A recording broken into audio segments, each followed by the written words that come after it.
Algeria, December 1991. The Islamic Salvation Front gains popularity amongst the Algerian people and seems likely to be voted into power. In response, the government cancels elections. In the months that followed, the military bans the Islamic Salvation Front and arrests thousands of its members. Armed extremist militias emerge, sparking a civil war. It was here, 60 years earlier, in a remote area at the foot of the snow-covered Atlas Mountains, that a group of French citizens built the community of Notre-Dame de l'Atlas of Tibhirine, a Roman Catholic monastery of Trappist monks. With a retired physician amongst their number, the monks offered medical care to all that came to the monastery, regardless of who they were or what they had done, treating each person as if they were Christ himself. At 59 years of age, Father Christian de Chergé was the leader of the order. Having lived in Algeria as a child, Father Christian always had a heart for the Algerian people.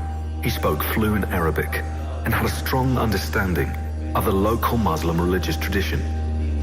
Over the years, the monastery of Tibhirine became a place of Christian-Muslim dialogue, as a group of profoundly religious Muslims gradually began to frequent the monastery for prayer and discussion. These 9 simple brothers served the local people in the simple hope that their continued presence would speak of God's love for Algeria. As violence escalated, the Algerian administration sought to impose armed military protection on the monastery. The community unequivocally refused it, explaining that arms had no place in a place of prayer and peace. Having decided to stay in Algeria, the monks were fully aware that in faithfully living out the call to a life of love, they might also, in love, give up their lives as martyrs. In the early hours of March 27, 1996, the monastery was woken by armed Islamists who had come to take Brother Luc, the doctor, to treat some of their wounded. Father Christian refused, explaining that taking sides was not compatible with their religious calling.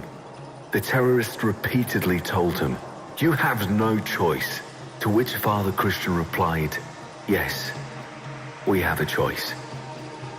The terrorists rounded up all the monks they could find and took them into the mountains. On May 23, 1996, television viewers across the globe watched as Cardinal Charles-Marie Christian of Paris extinguished the flames of 7 candles lit in prayer and hope in response to a report received that day that the monks had been beheaded.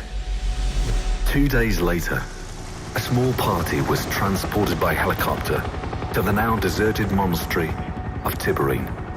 The Muslim villagers who loved the monks and had been loved by the monks had dug the 7 graves. A year earlier, Father Christian had composed his last testament to be opened only after his death. If it should happen one day that I become a victim of the terrorism which now seems ready to encompass all those living in Algeria, I should like, when the time comes, to have a clear space which would allow me to beg forgiveness of God and of all my fellow human beings, and at the same time to forgive with all my heart the one who would strike me down. The friend of my final moment, who would not be aware of what you were doing. Yes, to commend you to the God whose face I see in yours. And may we find each other happy, good thieves in paradise, if it pleases God the Father of us both. Amen.